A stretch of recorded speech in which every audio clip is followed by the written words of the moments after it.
आपके जीवन में बिना कारण डर है, मन में घबराहट रहती है, प्रार्थना करते ही बोझ महसूस होता है, या ऐसा लगता है जैसे किसी ने टोना टोटका बंधन या दुष्टात्माओं का प्रभाव कर दिया हो, तो इस वीडियो को बिल्कुल भी स्किप मत करना, क्योंकि आज की यह प्रार्थना और वचन साधारण नहीं, सिंपल नहीं, बल्कि सामर्थ्य से भरे हुए हैं। आज इस वीडियो में मैं ब्रदर पुलकित आपको बताने जा रहा हूँ बाइबल के दो ऐसे जीवित और सामर्थी वचन जिन्हें जब आप प्रार्थना में बोलते हैं तो दुष्ट आत्माओं की ताकत टूटती है, टोना टोटका और हर बंधन खत्म होता है और प्रभु यीशु की शांति आपके जीवन में उतर आती है। लेकिन ध्यान से सुनिए, इन वचनों के बाद पास्टर अमिता जी स्वयं आपके लिए विशेष प्रार्थना करेंगी। यह प्रार्थना बहुतों के जीवन में गवाहियाँ और छुटकारा लेकर आएगी, इसलिए मैं आपसे निवेदन करता हूँ वीडियो को अंत तक देखें, एक भी सेकंड स्किप ना करें और अपने मन को पूरी तरह प्रभु के सामने खोल दें, क्योंकि हो सकता है यही वीडियो आपकी आज की सबसे ज़रूरी प्रार्थना हो। तो चलिए पहला वचन पढ़ते हैं। बाइबल वचन लूका 10:19।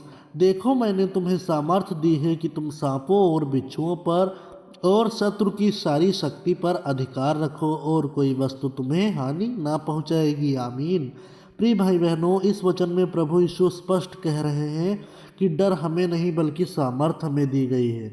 दुष्ट आत्माएं, टोना टोटका, नकारात्मक शक्ति, ये सब हमसे ज़्यादा ताकतवर नहीं है, क्योंकि यीशु ने हमें अधिकार दिया है। सांप और बिच्छू यहाँ जानवर नहीं बल्कि दुष्ट आत्माओं, शैतानी बंधन, डर, बीमारी और टोना टोटका का प्रतीक है।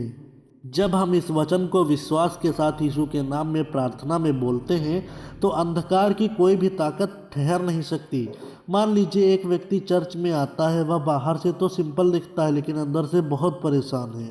रात में उसे डरावने सपने आते हैं, घर में बिना वजह झगड़े होते हैं, प्रार्थना में मन नहीं लगता और उसे लगता है किसी ने उस पर टोना टोटका कर दिया है।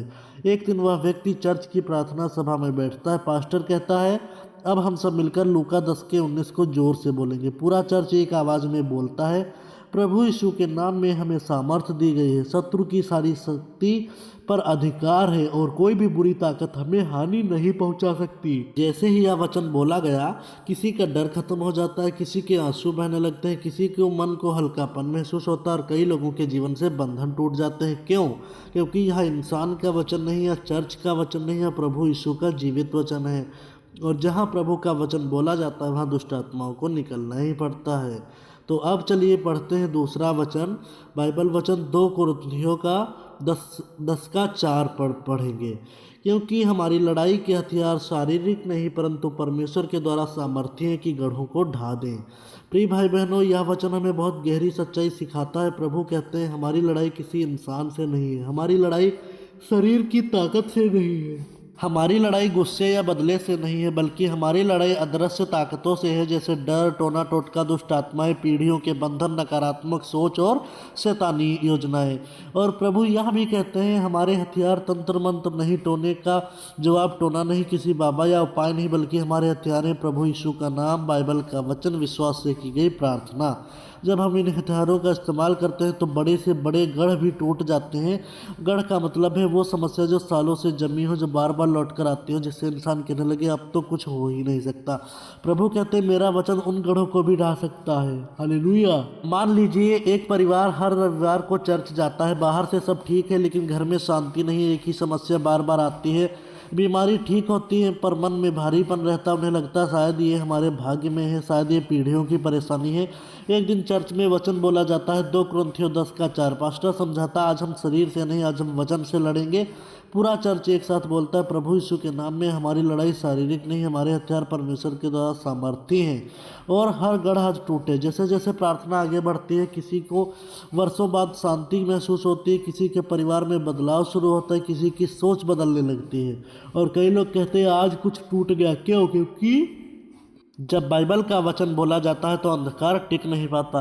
अब अगर आप घर पर हैं या चर्च में हैं तो आप इस तरह बोल सकते हैं, प्रभु यीशु के नाम में मैं घोषणा करता हूं कि मेरी लड़ाई शारीरिक नहीं है, परमेश्वर के द्वारा दिए गए हथियार हर दुष्ट गढ़ को तोड़ दें। टोना टोटका, डर और हर बंधन यीशु के नाम में अभी टूटे। आमीन। अब चलिए पढ़ते हैं तीसरा वचन। बाइबल वचन याकूब 4:7 लिखा है, इसलिए परमेश्वर के अधीन हो जाओ और शैतान का सामना करो तो वह तुम्हारे पास से भाग जाएगा। हालेलुया। आमीन।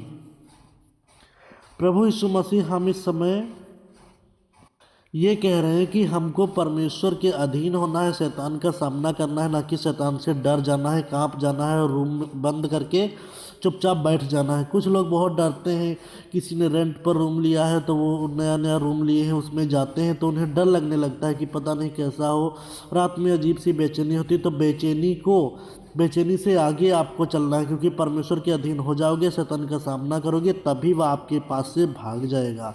आपको कैसे लगे वचन कमेंट में बताइएगा। अब पास्टर अमिता जी आपके लिए प्रार्थना करेंगी। प्रभु यीशु मसीह, हम इस समय आपके पवित्र चरणों में आते हैं। प्रभु, आपने अपने वचन के द्वारा हमसे बात की है और अब हम उसी वचन पर विश्वास करके आपके सामने खड़े हैं। प्रभु यीशु, आप हर उस व्यक्ति को जानते हैं जो इस समय यह प्रार्थना सुन रहा है। आप उनके मन की स्थिति जानते हैं, उनका डर, उनकी पीड़ा और बोझ जो शब्दों में नहीं कहे जा सकते। प्रभु, आपके नाम में हम हर दुष्ट आत्मिक प्रभाव के सामने खड़े होते हैं। हर वो शक्ति जो किसी के मन, शरीर या परिवार पर काम कर रही है, हम उसे आपके सामर्थी नाम के सामने लाते हैं। प्रभु यीशु, जैसा आपका वचन कहता है कि आपने हमें अधिकार दिया है, आज हम उसी अधिकार में खड़े होकर घोषणा करते हैं कि अंधकार की कोई भी ताकत आपके प्रकाश के सामने टिक नहीं सकती। प्रभु, जहाँ डर है वहाँ आपकी शांति उतर आए, जहाँ बंधन है वहाँ आपकी स्वतंत्रता कार्य करे, जहाँ मन भारी है वहाँ आपका विश्राम उतर आए।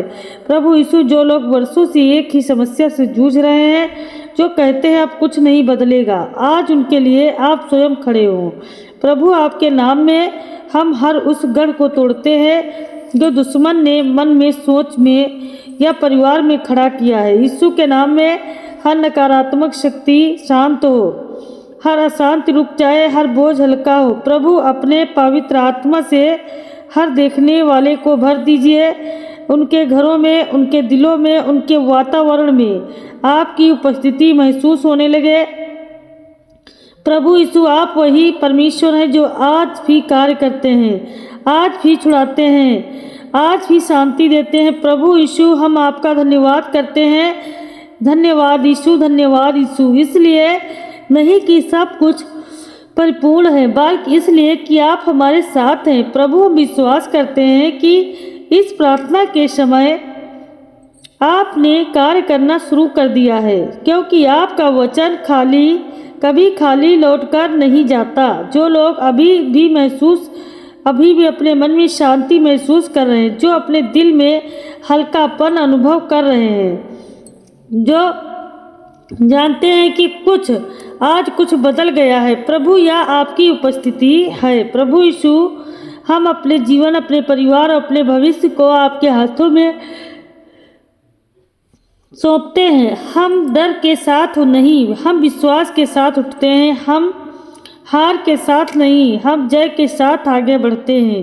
प्रभु, जो लोग यह प्रार्थना पूरा अंत तक देख रहे हैं, उनके जीवन में आपकी सुरक्षा बनी रहे, आपकी शांति बनी रहे और आपका हाथ बना रहे। हम यह सब प्रभु यीशु के सामर्थी नाम में मांगते हैं, आमीन। प्रिय भाइयों और बहनों, अगर इस प्रार्थना के द्वारा आपके अपने मन में शांति महसूस की है तो इस वीडियो को लाइक करें और इसे उन लोगों तक जरूर पहुंचाएं जो आज डर, बंधन या परेशानी में चाहते हैं कि हम आपके लिए विशेष प्रार्थना करें, तो नीचे कमेंट में प्रेयर लिख दें। प्रभु यीशु आपको आशीष दे, आमीन।